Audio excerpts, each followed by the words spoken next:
Hey,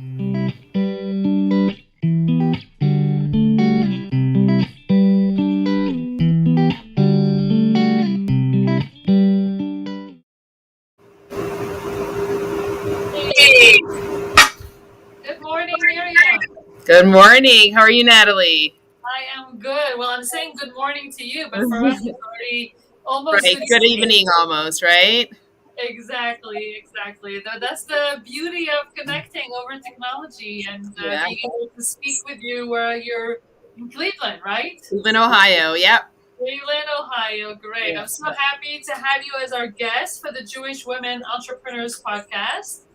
We are going to start by sharing a little bit of your bio, who you are, what you do, and then we're going to dive right in with a very interesting subject talking about women, leadership, business, Jewish identity, and a lot of great stuff. So let me start by introducing you to Miriam Koval. So Miriam is from Cleveland, Ohio, but she grew up in Toronto, Canada, where she enjoyed vegetables from her family garden, doing yoga with her mothers in the 70s, composting and sampling interesting foods.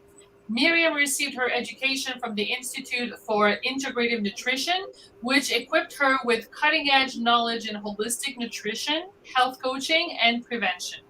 Today, Miriam is the founder and owner of Wellness Delivered by Miriam. She believes that no one diet works for everyone and that gradual and individualized changes will support reaching one's health goals over the long term.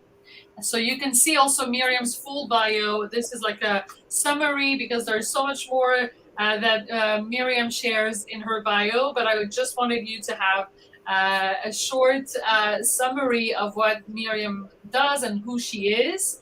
And the first question that I want to ask you, Miriam, and I don't know that people know how many children you have and how you juggle everything. I know that we speak a lot about that as a woman, as a mother, as a wife, as an entrepreneur. I want first you to describe to us what is your daily life, and I'm sure that a lot of people are going, if not identify, at least understand. I want you to share with us what is your daily life like? How many things you do in one day or one week? Because it sounds like a lot. And then I want to talk about how do you manage overwhelm and how do you manage all of that? Can you share with us a little bit about that? Absolutely. So I'm a mother of 8 children. I am a wife. I'm a daughter. I am a sister. And all those are very important roles in my life. Probably the most important role when I think about what is the most important thing in my life. The first thought that comes to me is my family. I definitely lead a very full and rich life, very busy. And I guess we can get into that in terms of like, how do we manage it all? And the answer is we don't manage it all perfectly. We do Right, the best we can. We right, try and prioritize. Um, I read, I learn, try and be creative in terms of coming up with different systems, which you and I spoke about are actually not my strength. I am much more, I'm fun loving, a little impulsive, love doing things and going places, which doesn't really lend itself to being a superbly organized, having it all together. But the truth is, I think in general, most people don't really have it all together. So that's okay also. And we can all be forgiving of ourselves and do the best that we can. But Natalie, actually, that's really something that I have learned from you. And I would say from working with your course, the Born to Do business in terms of, even I'm trying some time blocking now and figuring out, I'm still putting systems in place, which to me, I think is such a great lesson in terms of, being at my stage in life and where I am and saying that's okay. We can continue to try things differently and learn new things and incorporate things into our life that work. right. And I think that you've mentioned that you're a mother, a wife, a daughter, a sister, but you haven't mentioned the amazing business that you have because, alongside all of these amazing roles that you have, you're also managing a few locations in the States and in Canada. I mean, you have like a business that is. So, can you share with everyone what is your business about? How many locations do you have? What do you do, in your business? And how, yes, I'm sure a lot of people would love to know, how do you manage it all? So but first, how to share with us the business side. Okay. So my business is called Wellness Delivered, and I started it in 2016. The concept of the business, it's a luxury health and wellness diet plan for people that want to eat healthy, people that want to manage their weight, but feel like they don't have the time, the energy, the knowledge, the wherewithal to actually make it happen on their own. So the concept of the business is that every night you get a bag delivered to your door. Now, in this bag is breakfast, lunch, dinner, snacks, drinks. It's a 2.5 week cycle where for 2.5 weeks, you're actually not cooking anything on your own. You're not buying anything on your own. Literally, the only thing you're taking from your house is water. So it's really, really beneficial for people in terms of not having to do anything and to be successful in accomplishing their goals. Like we said, it's a very healthy, clean eating plan. It's very balanced. It's very natural and wholesome. There's no like powders and bars. It's actually real food. It's lean protein, a ton of vegetable, whole grains. You have the yogurt for the probiotics, the green tea, and everything that really brings you to a place of better health. The reason it's so successful is, first of all, the convenience factor, because all you have to do is eat and you don't have to prepare anything or do anything. It doesn't matter if you have the time or don't have the time to prepare. It doesn't matter if you have the right foods in your house, right? Everything just comes to your door. Right. Also, the psychology behind it, and this is where we're going to go into a little bit of intuitive eating, just very briefly, is that you're never supposed to be hungry. You're actually eating 3 nice, wholesome, full meals that look beautiful, which is going to help you enjoy the process of eating it and really be mindful and fill up on it. And there's enough snacks and everything there so that you're not hungry. So that is really part of the success. People make the assumption, oh, I'm dieting, I have to like cut my calorie counts, I have to starve in order to feel, in order to lose weight. And actually that's not really true. That's actually very much really does not help people be successful when they think that they have to be hungry to diet. So that is the concept of what I do. I started it in Cleveland, Ohio. That's where I started. I started on a small scale out of my home kitchen. And then I started posting pictures on Instagram and Facebook and social media on my status, WhatsApp status. And I kept getting requests from people. Can you, do you do it in Chicago or Muncie or New York or Miami or Toronto or wherever it is where my friends were? And the answer was no, I don't do it there yet, because I always, the world is just a world of opportunity. So I never think, okay, this can't happen. It's just we're not there yet. And then I had a client that I was working with in Cleveland, and she was actually going to Florida. And she asked me, could you ship my food to Florida? So I did a whole lot of research on food safety and shipping. It's very focused because I was concerned a lot of this is very perishable. You're working with like salmon and chicken, a lot of protein, and I just wanted to make sure that everything would arrive safely. So I did my due diligence and I researched it and spent a lot of time on that. And then we shipped it. And the client sent me pictures from Florida with like a bunch of cracked containers. Not everything, like it was still salvageable, and I'm like, okay, well, I'm glad the food arrived safely. Everything stayed the temperature it was supposed to stay at. But the results were not exactly anything I could boast about. In which, at that point, I started thinking, okay, this is not the way to do it. Shipping is not the way to do this. The way to do this is to open up kitchens in different cities. So we took one city at a time. We went to Toronto, then we went to Lakewood, we went to the 5 towns in Brooklyn, and then we went to Florida. So we've been doing this in many cities, many states.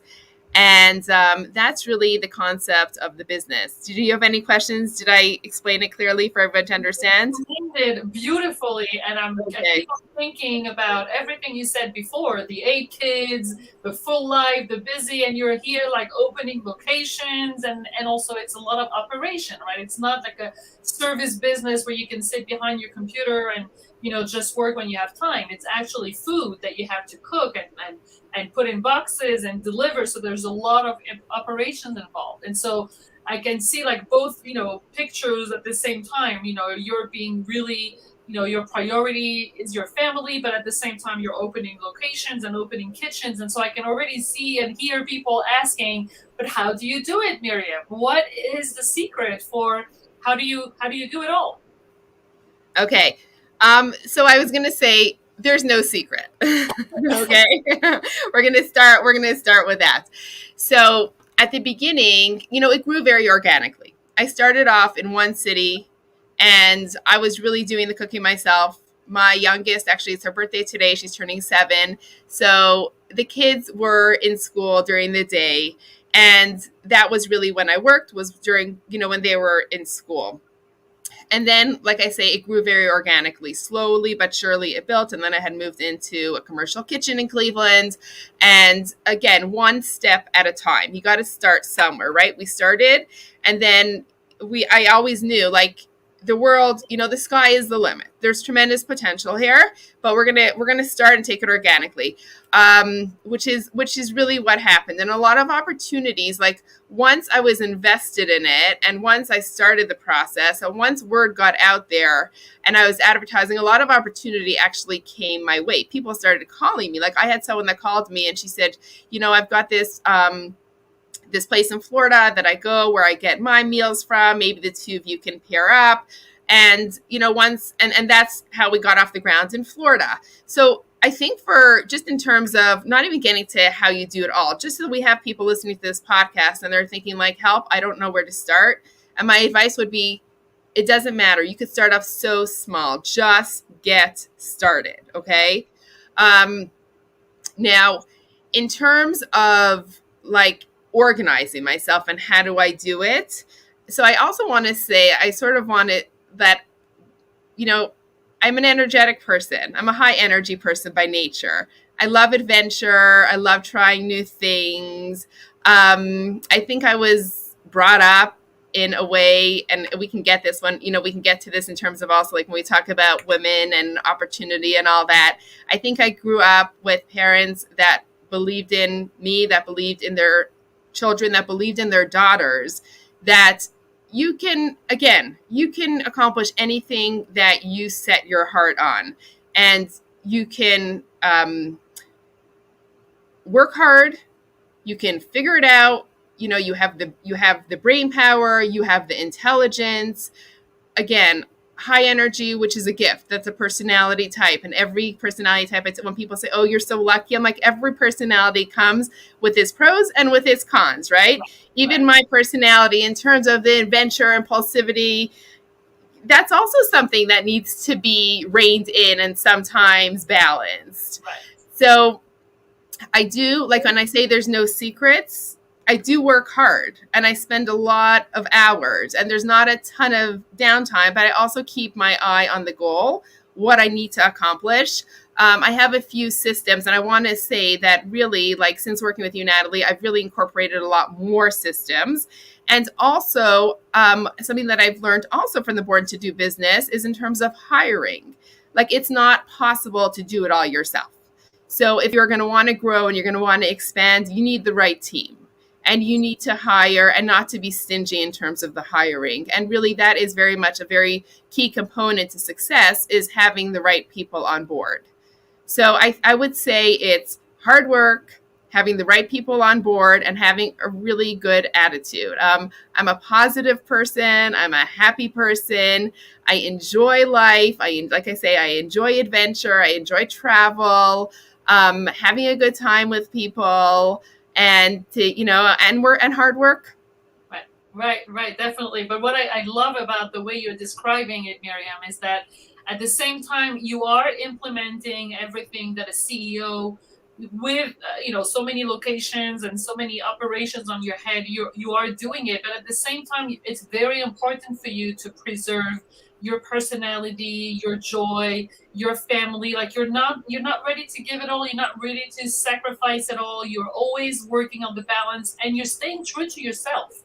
which I think is also very, very important, as important as staying organized and learning systems. It's like you're always reminding yourself, and I think that this is what everyone should be doing, is always reminding yourself that this is who I am, and I love myself for the way I am. And yes, I am creative, and yes, I am doing things maybe not the best, organized, but this is my personality. And I think that people sometimes, maybe you agree with me, sometimes forget. They want to put Absolutely. themselves in a box, right? They say, oh, I have to be organized. I'm going to feel bad until I am organized, right? But with you, it's more like, let's integrate this together, right? Let's be who I am. Let's keep my natural, happiness and being impulsive with everything that I am, but still learn how to be successful and work on myself and maybe change a few things, but not the essence of who I am. Is that how you do it? 100%. And it's funny because, minutes before I got onto this podcast, I got a phone call, and it was actually a phone call with an opportunity. And again, I also want to say, like, I'm at this stage where I'm not new at this. So I do have a little bit more of the freedom to recognize and say, to accept some opportunities and not accept others. But the truth is, this was an opportunity that I might be intrigued by. However, we're scheduled to take the kids to Orlando for a family vacation. And I said, you know what? Like, we can talk about this, but really nothing is happening until we get back. So Right. again, I'm not getting rid of the opportunity. The opportunity is going to wait for me. But at the same time, I'm not sacrificing this vacation that we're all excited about, because work is going to get in the way. Now, obviously, I don't want to make it seem like, oh, this is perfect and we've got this down pat, because you never do. I mean, who has like their life down pat, right? But we do our best, and we, create our priorities and our values, and keep focus on them. And it's constantly balancing and questioning, and seeing like, where did the energy go now? What are we up to now? No, and definitely, and I think that your example and you're inspiring also because of that balance and because of that always questioning and not okay, this is the solution, I'm always going to do this or I'm never going to do that, right? It's always weighing the pros and the cons and always seeing like where do you find yourself, where is it more aligned, right? I speak a lot Right. about Yes. alignment, about Yes. being true to yourself. And yes, it is amazing to see you today with those locations, those people that work for you, those people that you're actually providing a living for. Like you're actually really hiring people and giving them jobs and providing for your business the best option possible. So I think that this is really amazing. I I want want to to make one other point that I'm just thinking about now as you're talking, in yes, terms of household help.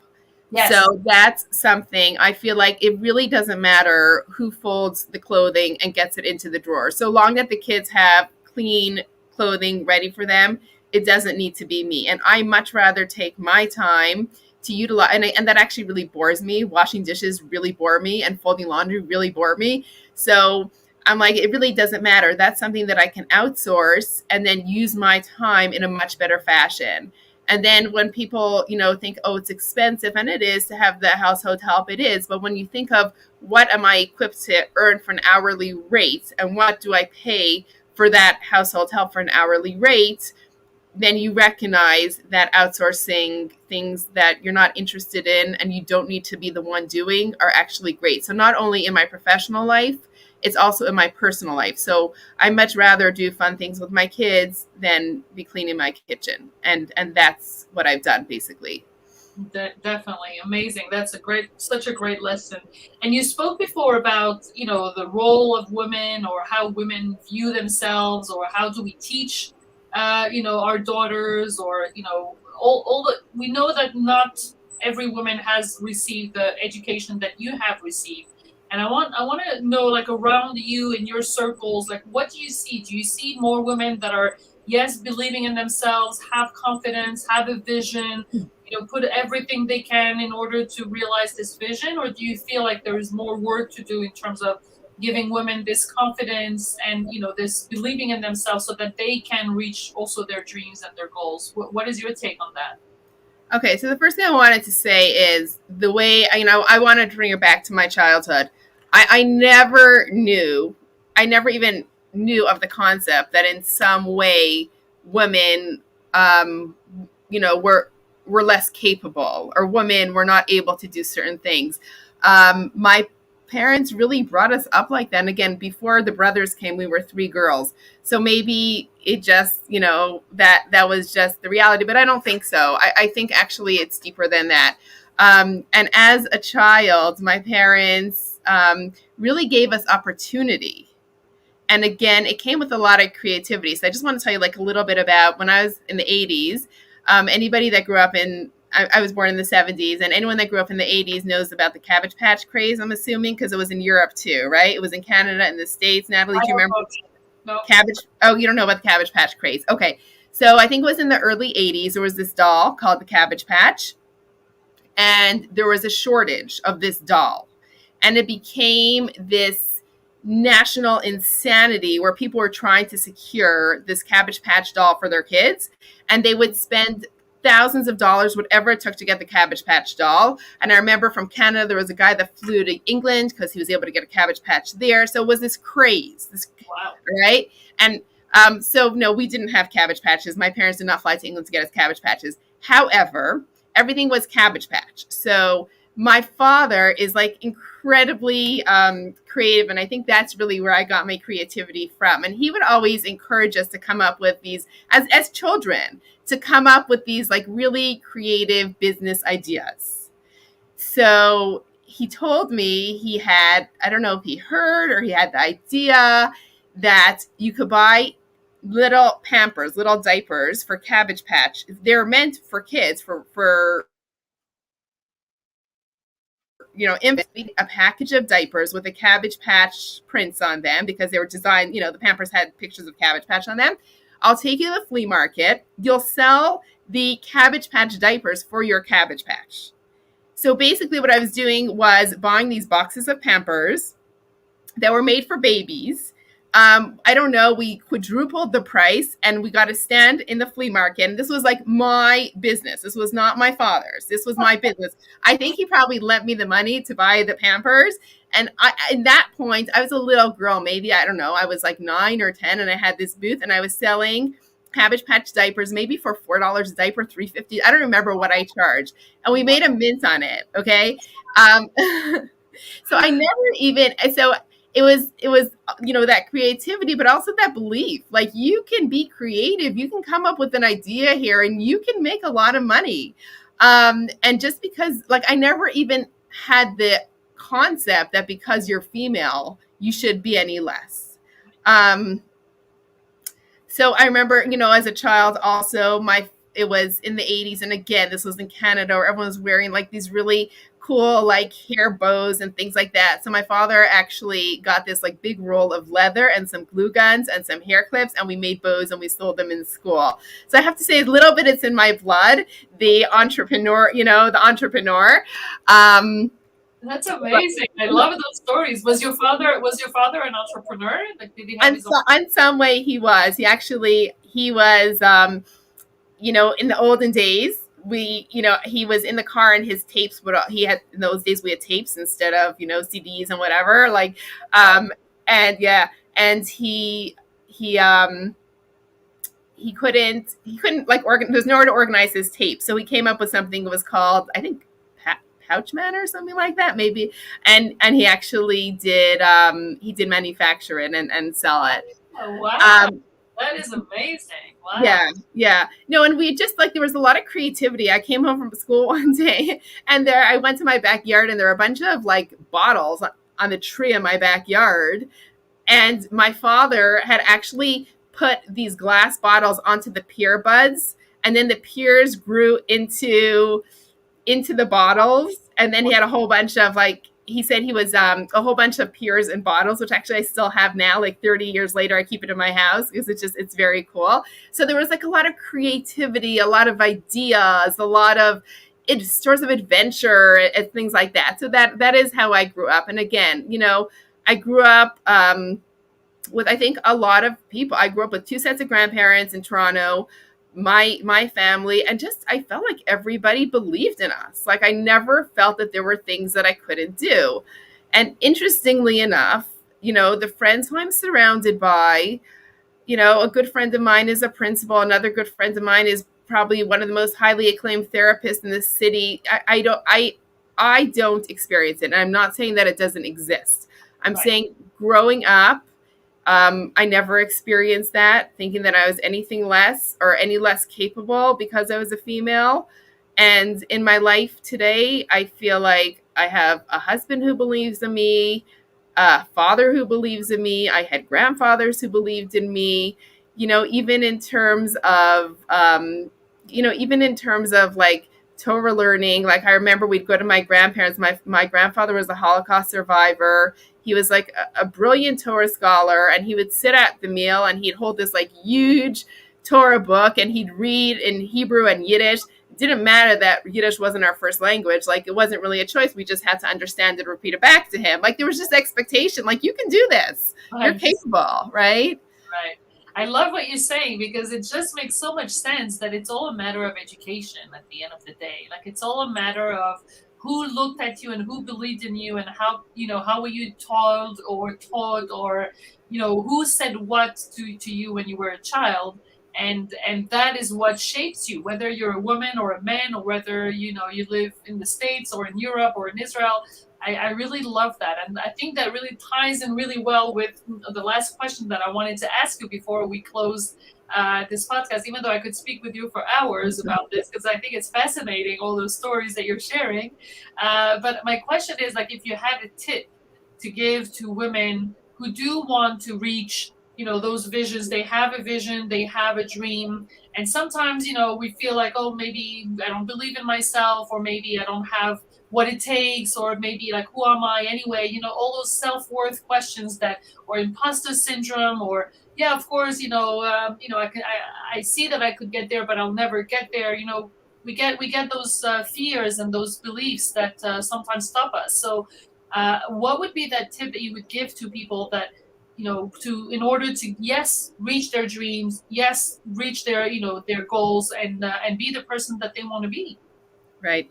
Okay. So for starters, I think success breeds success. So you have to start off somewhere, even small. Take one tiny step.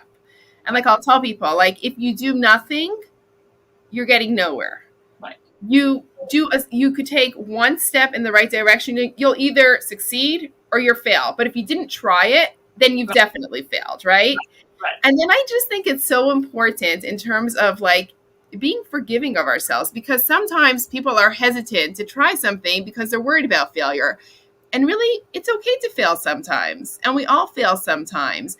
And we're human, and that's the nature of being human. Nobody is perfect.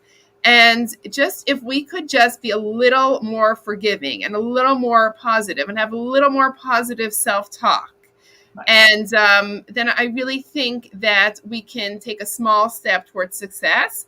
And then one success, leads to another success and another success and another success. So I think it's about us really being positive to ourselves, not being afraid of failure, because failure is actually okay so long that you're willing to get right back on track and stand up again. And we talk about that, so much of intuitive eating, and I teach people about this, is like this spiral of guilt and where that takes people. Like if someone eats something and they're like, oh, I should not have eaten that. Let me open the cabinet and see what's there. And I can't believe this. I'm so not good at this. I'll never be successful. I'm someone that can't manage my weight. I know I can't. And I can't believe I just ate that brownie. I'm now having chips. And then after you have the chips, I'm a loser. Go for the pretzels. And after that, whatever.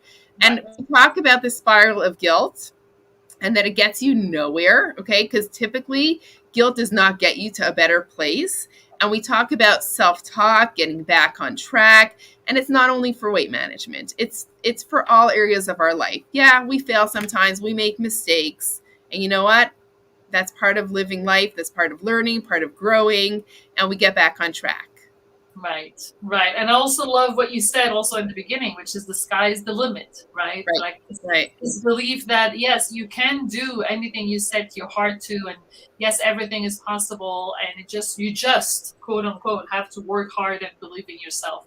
And I think that your journey is such a perfect proof of that, right? It's just like you started in your own kitchen, you started just doing what you love doing, which is preparing food, healthy food, and it just grew organically. And now you look back and you have those amazing locations and hundreds of clients and people that are just eating healthy and so grateful for you for that. So I think that's amazing. Thank you. Thank you. And thank you for being a guest on this podcast. We'll put all the details in the comments. So if people want to reach out to you or want to know more about your food programs or even more about your journey, that was Or really want to work for me is also an opportunity. Lots of possibility there. exactly. And I really want to thank you for being our guest. I think that this is such an inspiring story, and you're in it such so inspiring. So thank you so much, Miriam, for Thank us. you. And Thank you thank you so for much. everything. Thank you, and we will see you next week for another episode of the Jewish Women Entrepreneurs Podcast. Thank you, Miriam. Have a Thank you. Be well. Bye great day. bye.